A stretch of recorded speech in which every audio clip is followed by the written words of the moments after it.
Vamos lá, galerinha do Enem. Agora é a hora final. Vou dar os últimos bizus para garantir a sua aprovação. Vem comigo que agora é só spoiler da prova.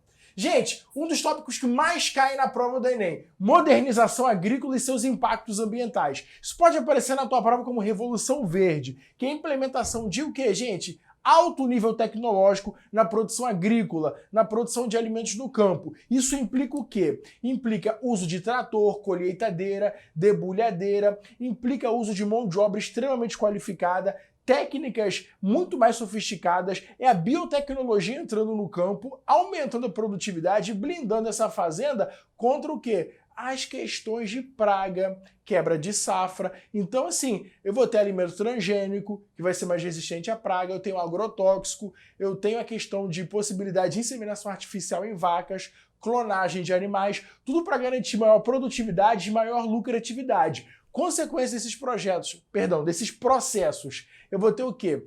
O desemprego estrutural. Por quê? Uma colheitadeira, uma debulhadeira, um trator vai substituir um número considerável de pessoas que estavam trabalhando no campo. Então isso vai ter o quê? Êxodo rural, essas pessoas vão se deslocar para a cidade, então isso vai ter um impacto na cidade e um impacto no campo. O campo vai produzir cada vez mais, empregando cada vez menos pessoas. Impactos ambientais. A gente vai ter o quê? Nós vamos assistir o desmatamento no centro-oeste, a retirada da cobertura original daquela região, o cerrado, e isso vai fazer o quê? Vai comprometer o equilíbrio ambiental desse bioma, o chamado cerrado, um dos biomas mais devastados hoje por conta do avanço da agropecuária. É importante a gente pensar que essa modernização agrícola ela vai seguir do sul em direção ao centro-oeste e vai chegar o que? As franjas da Amazônia, fazendo o quê? O chamado arco do desmatamento. Isso é um problema, obviamente, porque em prol dessa lucratividade, essa produtividade, isso vai trazer desequilíbrio,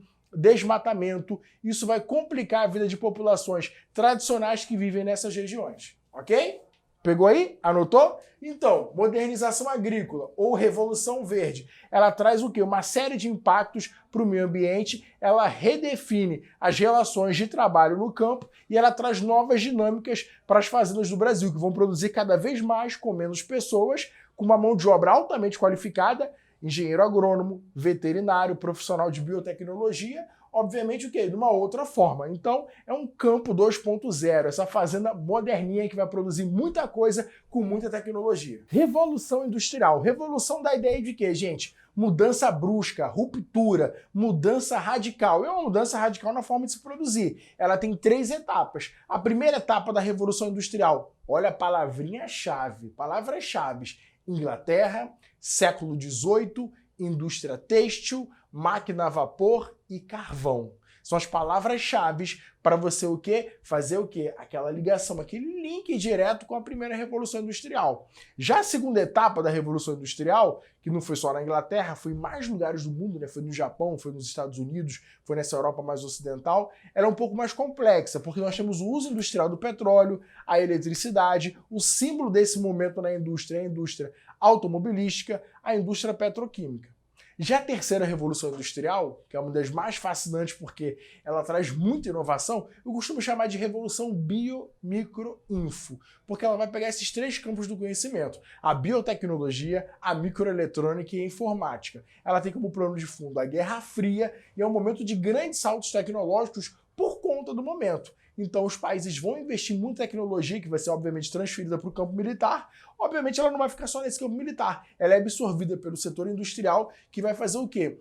Vai mudar a forma de se produzir, vamos ter uma alta mecanização, aí já vem um toyotismo na década de 70 no Japão, que é você produzir de forma flexível, produzir com mão de obra qualificada, é você mecanizar as funções mais simples, implica dispersão industrial, então é um momento de grande complexidade. A informática vem e acelera os fluxos de pessoas, de dinheiro, de mercadoria, de ideias, de informação. O mundo vai ficar o quê, gente? Mais integrado. Então, tudo isso vai convergir o quê? Para esse mundo globalizado e moderno como a gente conhece hoje. Terceira Revolução Industrial, década de 60 e 70. O que está acontecendo no mundo? Corrida espacial, corrida armamentista. Então a gente tem o quê? Uma grande produção tecnológica. Por conta da guerra, essa produção tecnológica ela é absorvida pelo setor industrial que vai produzir mais com menos. Mesma coisa lá do campo, modernização da produção, automação industrial, produzindo mais com menos pessoas. Como é que é o nome disso? Desemprego estrutural. É quando o camarada perde o emprego para a máquina. Diferente do desemprego conjuntural, que é questão da crise, que ele pode recuperar o emprego dele no momento de recuperação econômica, ok? População e dinâmica demográfica. O que é isso? Como é que isso pode cair na minha prova? Então, a questão é pensar o quê? A prova do Enem adora uma pirâmide etária. Uma pirâmide etária é assim. Vamos interpretar a pirâmide. A base significa o quê? O número de nascimento, o número de crianças. O corpo, o número de jovens e adultos. E o cume, o pico da pirâmide, o número de idosos. Países pobres têm alta natalidade, ok? E baixa expectativa de vida. Isso vai dar o quê? Numa pirâmide de base larga, um corpo gordo e uma pirâmide o quê, gente? Com cume, com pico muito pequeno, muito estreito, porque o número de pessoas que chegam à terceira idade é pequeno. Já países muito desenvolvidos, acaba sendo a pirâmide invertida. A base é muito estreita devido ao baixo número de nascimentos, jovens e adultos cada vez menor, e o cume, o pico com o número de idosos, não para de crescer. A Europa hoje é um continente de velhos. Não à toa, existe uma grande necessidade da Europa importar mão de obra. Tá faltando mão de obra na Europa, é verdade. Por quê, gente? Porque o número de nascimentos é muito pequeno. Portugal e Itália são bons exemplos de como as taxas de natalidade estão despencando. E, obviamente, isso causa impactos na economia. Por quê? O número de contribuintes só despenca. O número de força de trabalho só despenca. Quais são as possibilidades de se reverter isso? Os países europeus estão chamando os descendentes que estão em outros lugares do mundo para recompor os postos de trabalho que estão vagos, que precisam ser preenchidos. Ué, professor, os refugiados não poderiam fazer isso? Mas por uma questão de proximidade cultural, um neto de italiano, um bisneto de português, por ter o sangue, por ter alguma vinculação cultural com aquele lugar, pode ter o quê, gente? Uma integração mais facilitada do que alguém da África, do que alguém do Oriente Médio. Então, Itália, Portugal, são exemplos de países que estão optando por quê, gente? Facilitar a entrada de descendentes que estão em outros locais, ok?